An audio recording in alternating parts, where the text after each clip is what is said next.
these people who are in power, who only think about just say that Israel has a right to security, are not seeing that the Palestinians also have a right to security. They have a right to live. They have a right to be secure. They have a right not to be threatened, to be massacred, not to have their house demolished. They have the right to defend themselves. Israeli massacres and aggressions on the Palestinian people never stopped since the creation of Israel in 1948, when over 500 Palestinian villages were burned.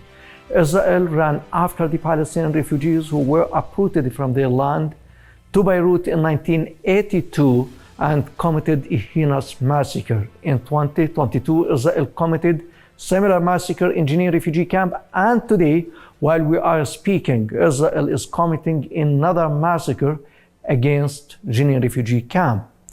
Talking about that and how the international public opinion could deter Israel, I have with me Dr. Swee Ang, who volunteered to provide medical aid to the Palestinian refugees in Beirut in 1982 and came to break the siege in Gaza in 2018 and participated in Handala boat weeks ago. Dr. Swee, you are welcome to our program. Thank you very much, Sabra. It's good to listen to you. Dr. Swee, you must be following up the situation in Jenin and how the Israeli occupation forces are committing real massacre, until now killing about 11 Palestinians, injuring about 120. 21 of them are in a very serious condition. So when you see such scenes in Jenin now, what such thing reminds you of?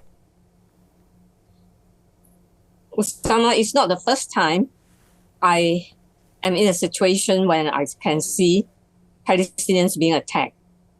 You know, and ever since 1982, it has been again and again. And of course, you know, I remember in 2018 when Trump moved the American embassy to Jerusalem. On the same day, they massacred dozens of Palestinians. So that was a very dark day. And we just felt our hearts were so broken. And now it's repeating. And even since then, Gaza has been attacked 3 times. We're talking from 2018 onwards. But I have this confidence in me. I know the Palestinians are very strong people. I know that they will never give up.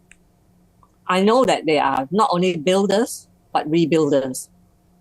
And I know nothing can stop them from struggling for their rights. That I'm confident.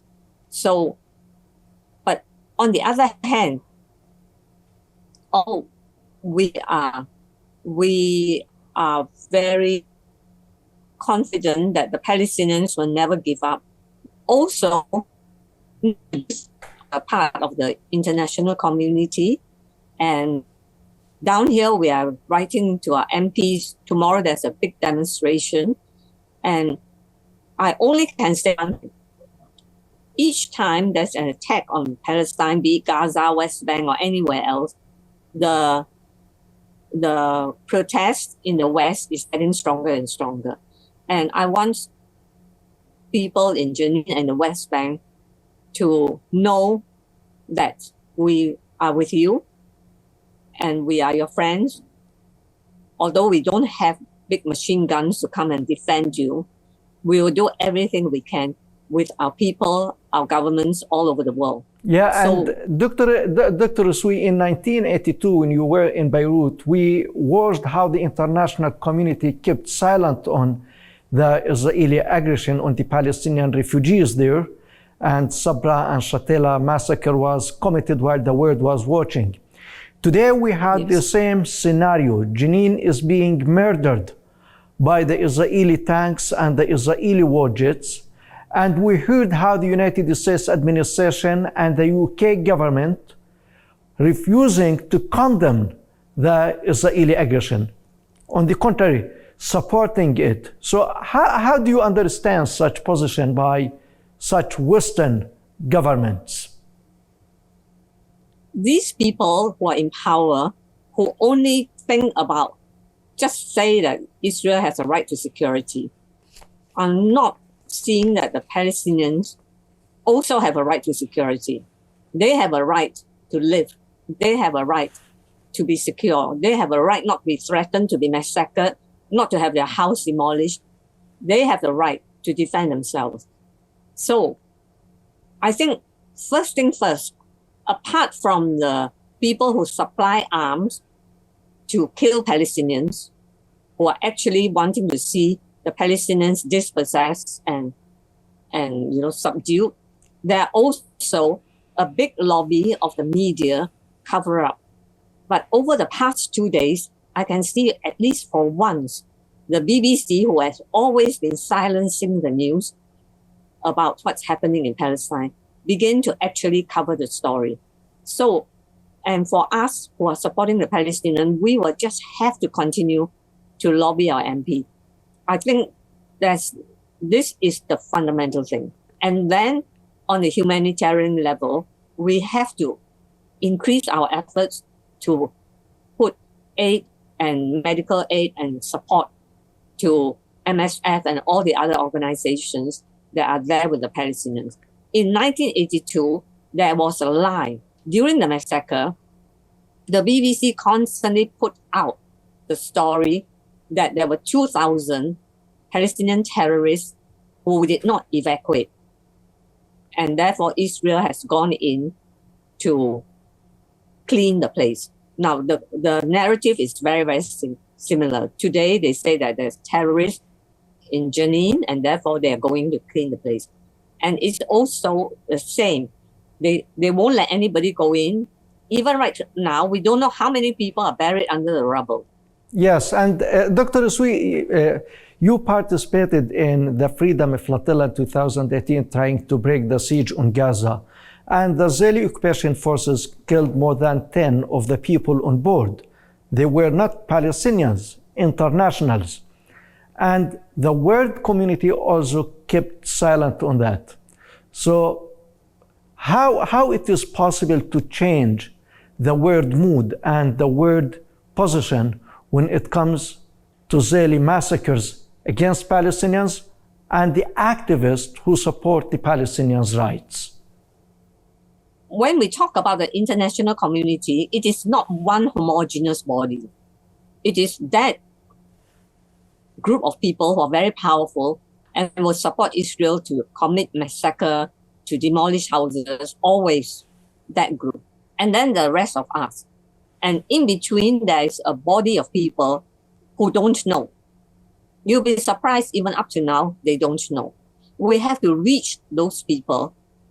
And these are the people who will build against the atrocities.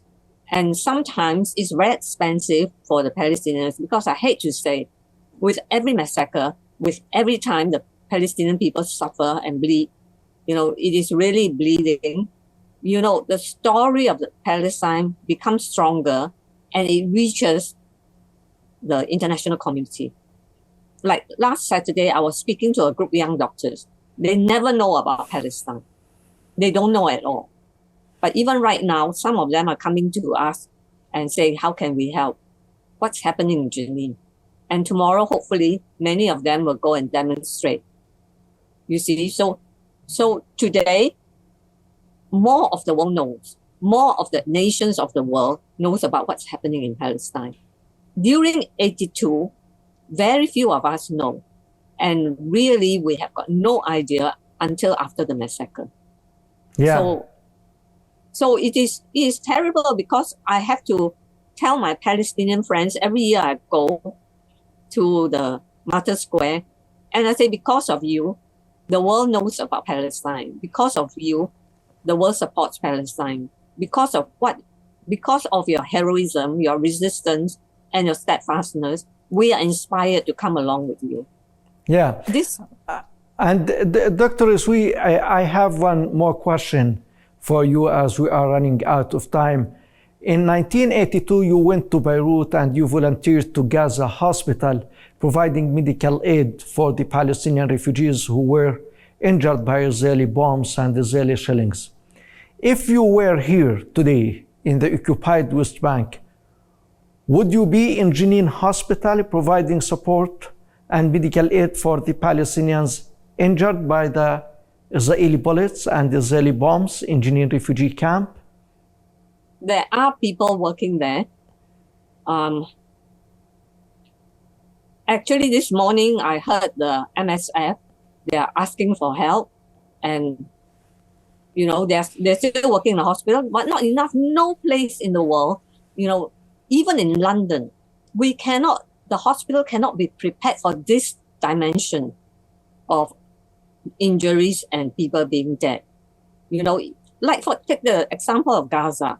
They have hospitals. Shifa is a very modern and equipped hospital, but you cannot just take 100 casualties and look after them all at once. It's difficult, So so the only way to do is we got to push very hard to build preparedness in a conflict area. So what's happening in Jenin might happen in Nablus, might happen in Hebron. So we just have to make sure that there is a preparedness for disaster of this kind of unprecedented assault on the Palestinians. That's the only way we can do it. And also to support people, to pick up their lives and rebuild their lives. From the second Intifada to now it's 20 years, right? Yeah. And the Israeli forces thought that Jenin will not stand up to them. Will just let them come in. It is an invasion. There was argument did Israel invade Jenin? Yes. Jenin is a Palestinian refugee camp belonging to the Palestinians. It's their homes. You have no right to go into somebody's home and arrest the children, kill the fathers, demolish the houses, shoot people. That is an invasion. And we cannot allow that. Our MPs and so on dare not speak too much, but we will force them to. Yeah, that's so sweet. Yeah. Yeah. We have to.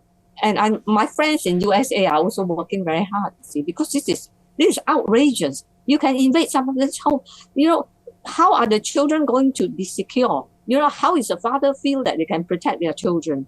What life is left when you come in and just... Yes, Dr. Swee Ang, really thank you very much for all the inputs that you provided for us, and it has been a great honor having you on our program. Dr. Swee Ang, famous activist, supporter of human rights and the Palestinians' rights in particular. Great pleasure. Thank you. Thank you, Usama. And we'll never leave the Palestinians. Thank you very much. And ladies and gentlemen, thank you very much for watching. And from you, Usama Nazal. Have a nice time.